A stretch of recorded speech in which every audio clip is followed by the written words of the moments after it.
बहुत बहुत स्वागत है बच्चों माध्यमिक शिक्षा विभाग के इस ऑनलाइन शिक्षण व्यवस्था में। मैं मिथिलेश कुमार निषाद, लेक्चरर फिजिक्स, राजकीय जुबली इंटर कॉलेज गोरखपुर से आज आपके लिए कक्षा 11 के भौतिक विज्ञान विषय के साथ उपस्थित हुआ हूँ। आज का जो हमारा कॉन्सेप्ट है उसका नाम सरल रेखा में गति है और आज मैं इसका 5वां भाग आपके लिए लेकर आया।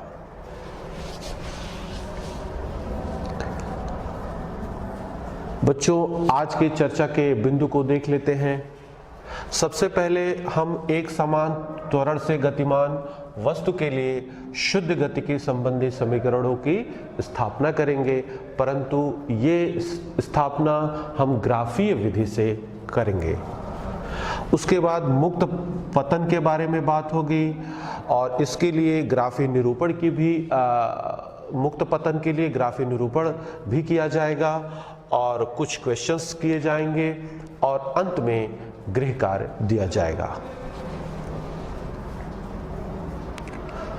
तो आते हैं बच्चों सबसे पहले टॉपिक पे, जिसका नाम है एक समान त्वरण से गतिमान वस्तु के लिए शुद्ध गतिकी संबंधी समीकरण। बच्चों, यहाँ पर आपको एक ग्राफ दिखाया जा रहा है। ग्राफ में आप एक्स एक्सिस को देखिए, एक्स एक्सिस पे समय खींचा गया है, वाई एक्सिस पर वेग खींचा गया है और आपके सामने एक ए बी वक्र दिखाया जा रहा है।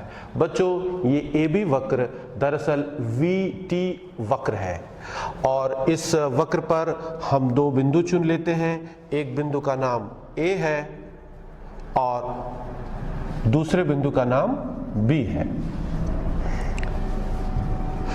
बच्चों, बिंदु ए के सापेक्ष जो समय है वो 0 है और वेग v0 है, अर्थात v0 वस्तु का आरंभिक वेग है, जबकि बिंदु B के सापेक्ष जो समय है वो t है और वेग v है। इसका अर्थ ये हुआ कि वेग v इस 0 से लेकर के t समयांतराल के बीच के लिए अंतिम वेग v है। बच्चों, हम सबसे पहले स्थापना करेंगे फर्स्ट इक्वेशन का। आपको पिछले लेक्चर में औसत त्वरण के बारे में बताया गया। औसत त्वरण के बारे में आपको बताया गया कि यह वेग परिवर्तन और समयांतराल के अनुपात के बराबर होता है। आप इस चित्र को देखिए और जरा देख करके यह बताइए कि वेग परिवर्तन कितना होगा। इसके लिए हम क्या करते हैं कि बिंदु ए से समय अक्ष के समानांतर एक रेखा खींचते हैं, जो कि मान लीजिए कि बिंदु सी पर मिलता है और आप इस चित्र को देख करके बता सकते हैं कि बी सी की value v minus V naught के बराबर होगी और ए से लेकर के सी तक की वैल्यू समयांतराल t माइनस 0 के बराबर होगा। तो यहाँ से वेग परिवर्तन आप देख सकते हैं। अंतिम वेग अभी अभी आपको बताया गया v है और आरंभिक वेग v0 है, तो वेग परिवर्तन होगा v माइनस वी नॉट और समयांतराल की चर्चा भी आपसे की गई t माइनस 0। इस प्रकार ये हो जाता है v minus V naught upon T. औसत त्वरण को आपको पहले ही बताया जा चुका है, इसे हम a बार से व्यक्त करते हैं, परंतु चूंकि वस्तु एक समान त्वरण से गतिमान है इसलिए औसत त्वरण का मान तात्क्षणिक त्वरण के बराबर होगा। अब आप यहाँ पर क्रॉस मल्टीप्लाई कर दीजिए तो आपको मिलेगा v minus V naught is equal to 80 और फाइनली आप लिख सकते हैं v is equal to V naught plus 80। इस तरह से आपको शुद्ध गतिकी संबंधी पहले समीकरण की स्थापना हो जाती है, जहां पे v0 आरंभिक वेग है, v अंतिम वेग है, a त्वरण है और t समय है।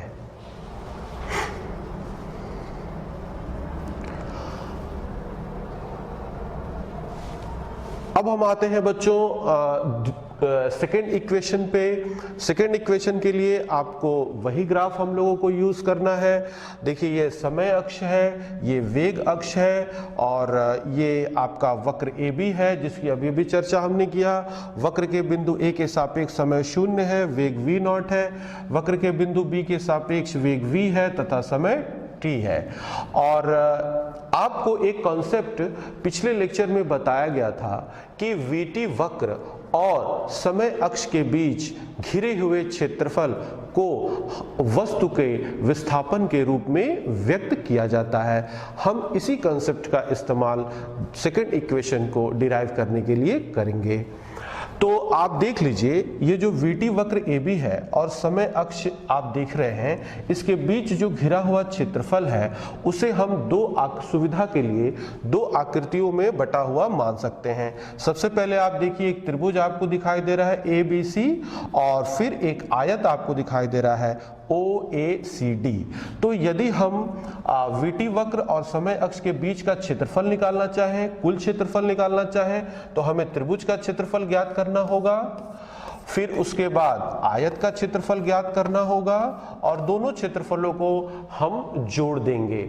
जैसे ही हम क्षेत्रफल को जोड़ेंगे यह जोड़ ही वस्तु के विस्थापन को व्यक्त करेगा। आइए देखते हैं। तो vt वक्र एवं समय अक्ष के बीच घिरा हुआ क्षेत्रफल त्रिभुज ABC का क्षेत्रफल प्लस आयत OACD का क्षेत्रफल। अब जरा त्रिभुज ABC का क्षेत्रफल देख लेते हैं। त्रिभुज का क्षेत्रफल है आधार 1/2 आधार गुणे ऊंचाई। आधार आप देख सकते हैं बच्चों AC है और AC की वैल्यू t-0 अर्थात t के बराबर है और इस त्रिभुज की ऊंचाई है v नॉट। ये तो हो गया त्रिभुज का क्षेत्रफल। आयत का क्षेत्रफल देख लीजिए OA गुणे AC। OA की वैल्यू आप देख सकते हैं v नॉट के बराबर है और AC की वैल्यू t के बराबर है और ये जो घिरा हुआ क्षेत्रफल है ये वस्तु के विस्थापन x के बराबर है और हमने यहाँ पर वस्तु के विस्थापन को x माना है। अब इसे बच्चों सॉल्व करते हैं। यहाँ पर सॉल्व करने से पहले हम इक्वेशन 1 का यूज करेंगे। इक्वेशन 1 में हमको अभी हमने निकाला है v नॉट प्लस AT। तो यहाँ से हम लिख सकते हैं v naught is equal to AT। इसको हम ऊपर इक्वेशन में रखते हैं। यहाँ पे समीकरण नंबर 2 इसे मान लेते हैं। पुटिंग इन 2 तो देखिए ये इक्वेशन हो जाएगा x is equal to half into T. v naught की जगह ये AT रख देंगे plus v naught into T. इसको थोड़ा सा रीअरेंज करते हैं। फाइनली ये हो जाएगा x is equal to v naught T plus half AT square. और ये आप जो देख रहे हैं ये सेकेंड इक्वेशन है। इस सेकेंड इक्वेशन में आप देख लीजिए x विस्थापन है, v नॉट आरंभिक वेग है, t समय है और a त्वरण है।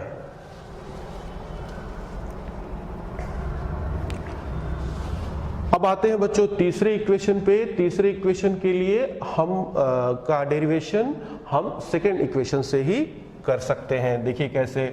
सेकेंड इक्वेशन हमारे पास है x is equal to v naught T plus half AT square और इस सेकेंड इक्वेशन को हम इक्वेशन नंबर 3 मान लेते हैं।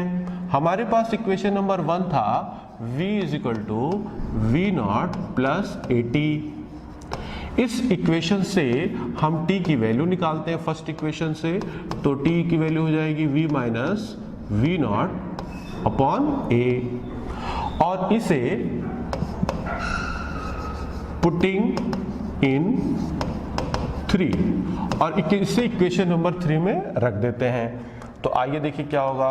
x is equal to v naught T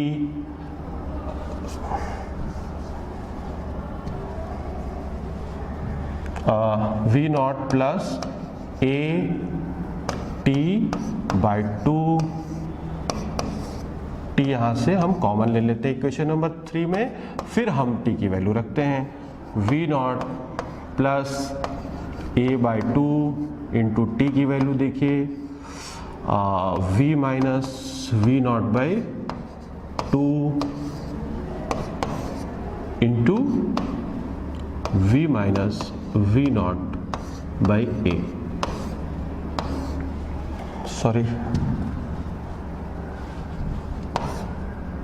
A, यहाँ से देखिए ए कैंसिल हो जाएगा और ये बचेगा V naught plus V minus V naught by 2 into V minus V naught by A. इसको अगर हम सॉल्व करें तो ये आएगा v plus V naught by 2 और इधर हो जाएगा v minus V naught by A, और इधर तो x है ही है। अब आप a plus B into A minus B का फार्मूला यहाँ पर अप्लाई कर दीजिए। फाइनली ये बन जाएगा x is equal to V square minus V naught square upon 2a, और इसका क्रॉस मल्टीप्लाई कर दीजिए तो ये हो जाएगा V square minus V naught square is equal to 2xa, तो ये हो जाएगा V square is equal to V naught square plus 2xa। ये तीसरा शुद्ध गतिकी का तीसरा समीकरण आपके सामने स्थापित हो गया है। बच्चों यहाँ पर मुझे आपसे एक बात कहना है कि ये जो तीनों समीकरणों की हमने स्थापना की है, ये तीनों समीकरण दरअसल 5 चर राशियों के बीच के संबंध को व्यक्त करता है। वे कौन कौन सी राशियां हैं? सबसे पहले स्थिति या विस्थापन कह सकते हैं, समय, त्वरण, आरंभिक वेग और अंतिम वेग। इन्हीं 5 राशियों के बीच में जो संबंध है वो इन तीनों समीकरणों के द्वारा व्यक्त किया जाता है।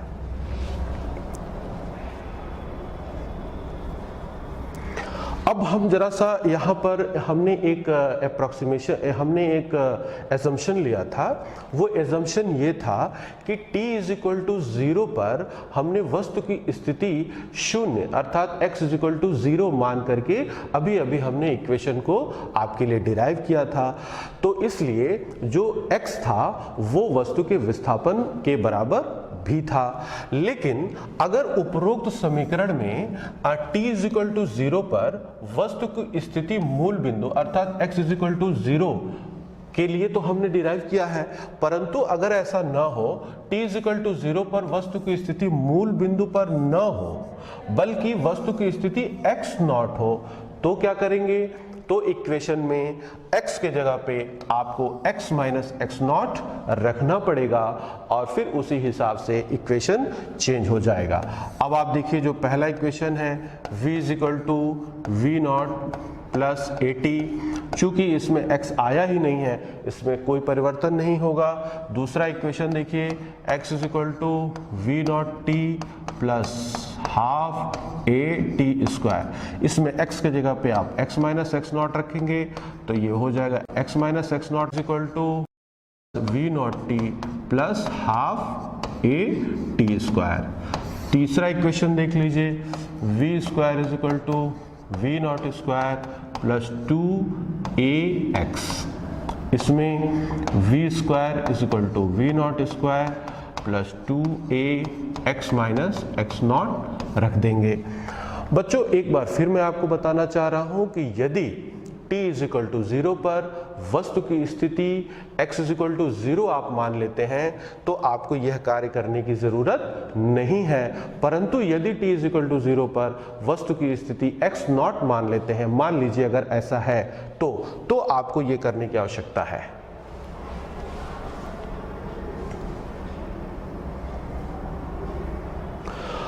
अब बात करेंगे बच्चों हम लोग फ्री फॉल की। फ्री फॉल जिसको कि हम मुक्त पतन भी कहते हैं, ये क्या है बच्चों? यदि पृथ्वी की सतह से कुछ ऊंचाई पर से किसी वस्तु को छोड़ दिया जाए, हम पृथ्वी की सतह पर कुछ ऊंचाई पर किसी वस्तु को ले जाएं और उसे मुक्त रूप से छोड़ दें, तो फिर क्या होगा, उस वस्तु पे गुरुत्व बल कार्य करने लगेगा, जिसके कारण वो वस्तु ऊर्ध्वाधर नीचे की तरफ स्वतंत्रता पूर्वक गिरने लगेगी और इस गिरने के दौरान वस्तु के वेग में समय के सापेक्ष परिवर्तन होने लगेगा, जिससे कि वस्तु में एक त्वरण उत्पन्न हो जाएगा। लेकिन यह जो त्वरण उत्पन्न होगा यह गुरुत्व बल के कारण होगा, इसलिए इस प्रकार से उत्पन्न होने वाले त्वरण को हम नाम देंगे गुरुत्व जनित त्वरण या गुरुत्वीय त्वरण, या इसे एक्सेलरेशन ड्यू टू ग्रेविटी भी कहा जाता है। इसे हम स्मॉल g से व्यक्त करते हैं।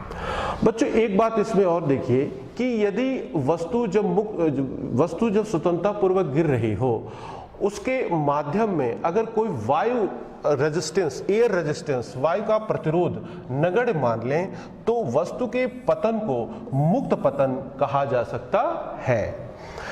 यदि गिरती हुई वस्तु द्वारा चली गई दूरी पृथ्वी की त्रिज्या की तुलना में बहुत कम है, पृथ्वी की त्रिज्या आप जानते हैं बच्चों 6400 किलोमीटर है। यदि कोई वस्तु किसी ऊंचाई से गिराई जाए, वस्तु के द्वारा जो गिरने के दौरान जो चली दूरी है वो पृथ्वी की त्रिज्या की तुलना में कम हो, तो आप स्मॉल g के मान को स्थिर अर्थात 9.8 मीटर पर सेकेंड स्क्वायर ले सकते हैं। और अब आपने देखा कि मुक्त पतन के दौरान जो वस्तु का त्वरण है वो g के बराबर होता है, अर्थात ये एक समान त्वरण से गतिमान वस्तु के लिए एक उदाहरण के लिए भी कार्य करता है। तो अब तक हमने आपको जो शुद्ध गतिकी के समीकरण बताए और मुक्त पतन बताया। बच्चों एक बात इसमें याद रखना है कि इसमें आपको जो त्वरण लेना है वस्तु का वो समय के सापेक्ष स्थिर रहेगा। दूसरी बात कि यह जो इक्वेशंस अभी हमने सॉल्व किए, अभी हमने डिराइव किए हैं, ये केवल सरल रेखीय गति के लिए ही हैं।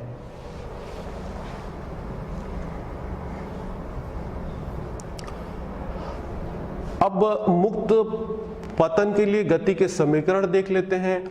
अभी आपने देखा कि गुरुत्वीय त्वरण चूंकि गुरुत्वीय बल के कारण उत्पन्न हुआ है और इसकी दिशा सदैव ऊर्ध्वाधर नीचे की तरफ होती है। साइन कन्वेंशन आप जानते हैं, ये प्लस प्लस माइनस माइनस और ये मूल बिंदु है, अर्थात ऊर्ध्वाधर नीचे की जो दिशा है वो ऋणात्मक होने के कारण गुरुत्वीय त्वरण का मान सदैव ऋणात्मक लिया जाएगा, -9.8 मीटर पर सेकेंड स्क्वायर। और चूंकि मुक्त पतन में वस्तु को विरामावस्था से गिराते हैं, मैंने बोला कि पृथ्वी के सतह से कुछ ऊंचाई पर से वस्तु को जब छोड़ दी जाए, छोड़ने का मतलब कि वो वस्तु t=0 पर विरामावस्था में थी, अर्थात t=0 पर वस्तु का आरंभिक वेग 0 होगा। ये दो शर्तें मुक्त पतन के लिए हैं। बच्चों एक बात, अब इन दोनों शर्तों के बाद हम मुक्त पतन के लिए गति के समीकरणों के बदले हुए स्वरूप को आपको दिखाएंगे। सबसे पहले हमारे पास समीकरण है v v0 प्लस at। इस समीकरण में क्या परिवर्तन हो जाएगा, v0 अभी देखा आपने 0 हो गया और a की जगह -9.8 आ गया इंटू t, और ये यूनिट होगा मीटर पर सेकेंड। इस प्रकार आप देख रहे हैं कि जब भी वस्तु फ्रीली फॉल करता है तो उसका वेग समय के सापेक्ष जिस प्रकार से परिवर्तित होता है वो इक्वेशन आपको यहाँ पे दिखाया जा रहा है। इसके बाद दूसरा समीकरण में देखिए क्या परिवर्तन होता है, x = v0t plus half at²। यहाँ पर आपको x v0 आप देख लीजिए 0 है और a की वैल्यू आप -9.8 रखेंगे, फिर 2 से डिवाइड करेंगे तो ये हो जाएगा 4.9t²। और चूंकि x वस्तु ऊर्ध्वाधर नीचे की तरफ गिर रहा है, y एक्सिस की दिशा में गिर रहा है, इसलिए आप x की जगह पर y लेंगे। ये समीकरण वस्तु की स्थिति का समय के सापेक्ष किस तरह परिवर्तन होता है उसे ये व्यक्त करता है। तीसरे समीकरण पर आ जाइए, v square is equal to V naught square plus 2ax।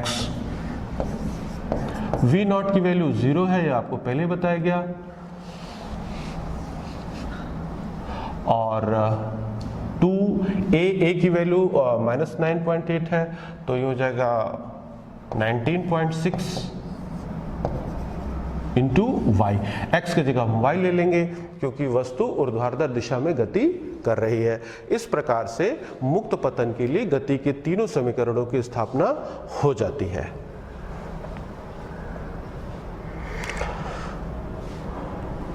अब हम बात करेंगे मुक्त पतन में वस्तु की गति का ग्राफी निरूपण। सबसे पहले बात होगी समय के सापेक्ष वस्तु के त्वरण में कैसे परिवर्तन होता है। अभी अभी हम लोगों ने देखा कि जब वस्तु मुक्त पतन करती है तो उसका त्वरण -9.8 मीटर पर सेकंड स्क्वायर होता है। इस समीकरण को देख करके आप बता सकते हैं कि यह त्वरण समय पर निर्भर नहीं कर रहा है। तो अब ये देखिए एक्स एक्सिस है, एक्स एक्सिस पर समय ड्रॉ किया गया है, वाई एक्सिस पर त्वरण ड्रॉ किया गया है। ये चूंकि वाई एक्सिस की ऋणात्मक दिशा है इसलिए यहाँ पर जो भी त्वरण खींचा जाएगा उसके ऋणात्मक मान ही यहाँ लिए जाएंगे। ये 5 है, ये 10 है, 10 मीटर पर सेकंड स्क्वायर है। ठीक इसके ऊपर -9.8 मीटर पर सेकंड स्क्वायर होगा। आप देख लीजिए कि जब समय शून्य है तो त्वरण -9.8 है, 1 सेकंड पर भी -9.8 है, 2 सेकंड पर भी, 3 सेकंड पर भी, 4 पर भी, 5 पर भी। अर्थात इन सभी बिंदुओं को अगर हम मिला दें तो हमें एक ग्राफ प्राप्त होता है। ये ग्राफ, ये स्ट्रेट लाइन, ये वक्र आपको स्ट्रेट लाइन के रूप में मिल रहा है जो बताता है कि वस्तु के त्वरण में समय के सापेक्ष कोई परिवर्तन नहीं होता है।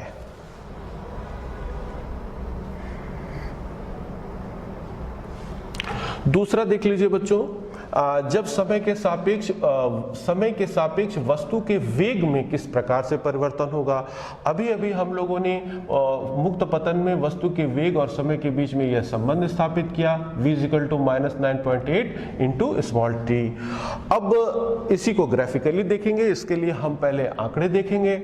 यहाँ पर समय लिया गया है एक कॉलम में, दूसरे कॉलम में उनके संगत वेग लिए गए हैं। समय 0, 1, 2, 3, 4, 5 सेकंड लिया गया है।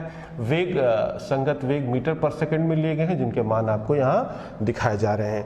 देखिए अब ये y एक्सिस की ऋणात्मक दिशा में हमने वेग ड्रॉ किया है। वेग के ऋणात्मक मान इधर लिए जाएंगे और देखिए जब समय 0 है तो वेग 0 है, समय 1 सेकंड है तो वेग -9.8 है, समय 2 सेकंड है तो वेग -19.6 है, समय 3 सेकंड है तो वेग -29.4 है, समय 4 सेकंड है तो वेग 39.2 है, समय 5 सेकंड है तो वेग -49.0 है।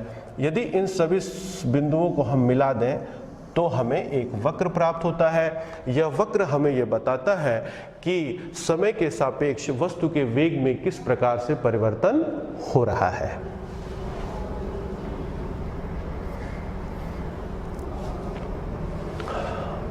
समय के सापेक्ष वस्तु की स्थिति में परिवर्तन देखिए। वस्तु की स्थिति y = -4.9 इंटू t² है। यहाँ पर एक कॉलम बना हुआ है, समय के विभिन्न मान लिए गए हैं, उनके संगत स्थितियां दर्शाई गई हैं। इन्हें हमें ग्राफ पे ड्रॉ करना है। समय 0 सेकंड, 1 सेकंड, 2, 3, 4 सेकंड है, उनके संगत स्थितियां आपको दिखाई जा रही हैं। ये एक्स एक्सिस है, एक्स एक्सिस पर आपने समय ड्रॉ किया हुआ है और वाई एक्सिस के ऋणात्मक दिशा में हम स्थितियों को ड्रॉ कर रहे हैं। सबसे पहले देखिए समय 0, स्थिति 0, समय 1 सेकंड, स्थिति -4.9 मीटर, समय 2 सेकंड, स्थिति -19.6 मीटर, समय 3 सेकंड, स्थिति -44.1 मीटर, समय 4 सेकंड, स्थिति -78.4 मीटर। अगर इन सभी बिंदुओं को हम मिलाएं तो इस प्रकार से हमें ग्राफ प्राप्त होता है। यह वक्र हमें बताता है कि समय के सापेक्ष वस्तु की स्थिति में किस प्रकार से परिवर्तन होता है। ये उस समय के लिए है जब वस्तु का मुक्त पतन हो रहा हो। अब आते हैं बच्चों एक न्यूमेरिकल पे। न्यूमेरिकल ये है, किसी बहुमंजिली भवन की ऊपरी छत से कोई गेंद 20 मीटर पर सेकंड के वेग से ऊपर की ओर ऊर्ध्वाधर दिशा में फेंकी गई है। जिस बिंदु से गेंद फेंकी गई है धरती से उसकी ऊंचाई 25 मीटर है। पहला, गेंद कितनी ऊपर जाएगी, ये पहला सवाल आपसे पूछा गया है। दूसरा सवाल, गेंद धरती से टकराने से पहले कितना समय लेगी। यहां पर जो जी का मान है वो सुविधा के लिए 10 मीटर पर सेकंड स्क्वायर लिया गया है। आइए इस सवाल को सॉल्व करते हैं।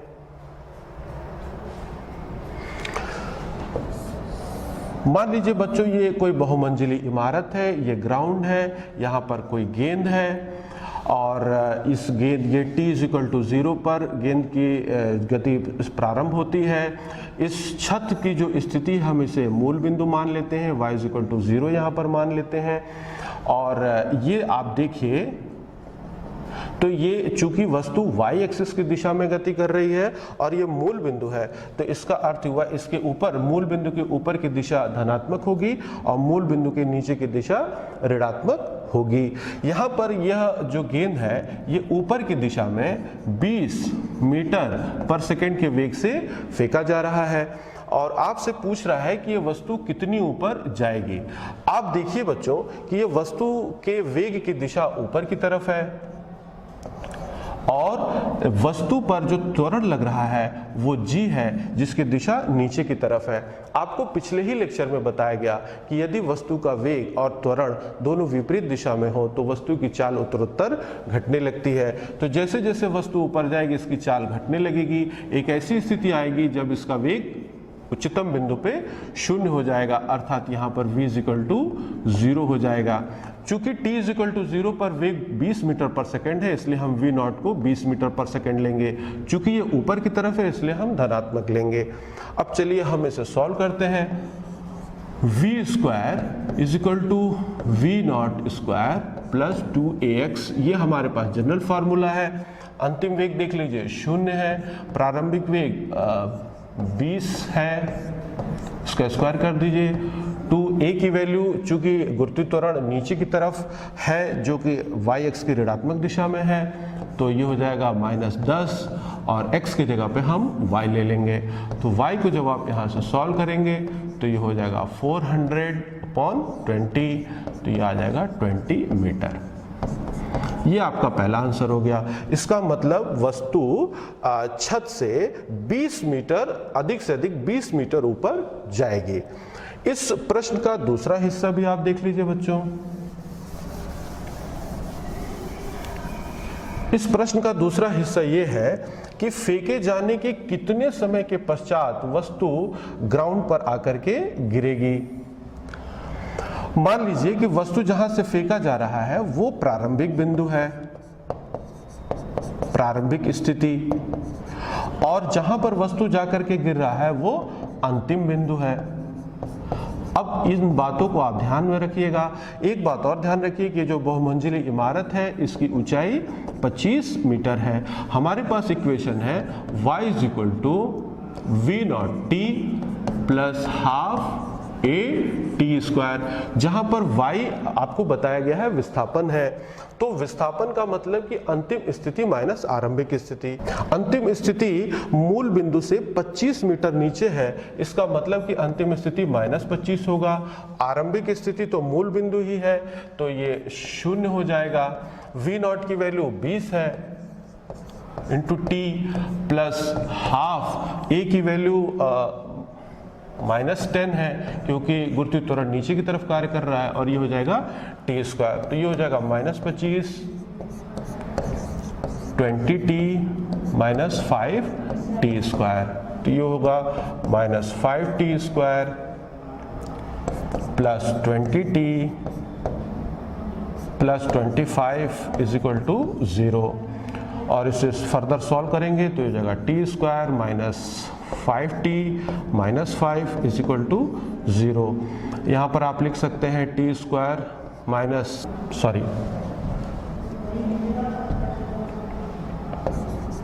हम लिख सकते हैं -5t प्लस t -5 = 0।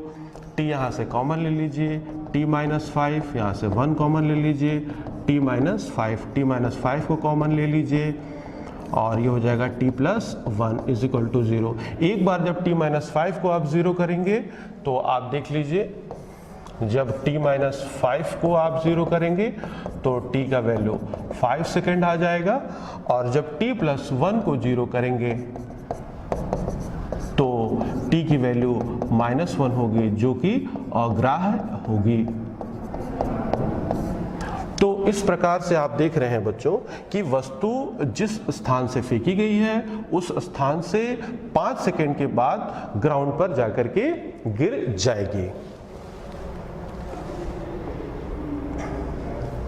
अब आते हैं हम लोग गृह कार्य पे। देख लीजिए, गृह कार्य आपके सामने है। कोई खिलाड़ी है, इस गेंद को ऊपर की ओर आरंभिक चाल 29 मीटर पर सेकंड से फेंकता है।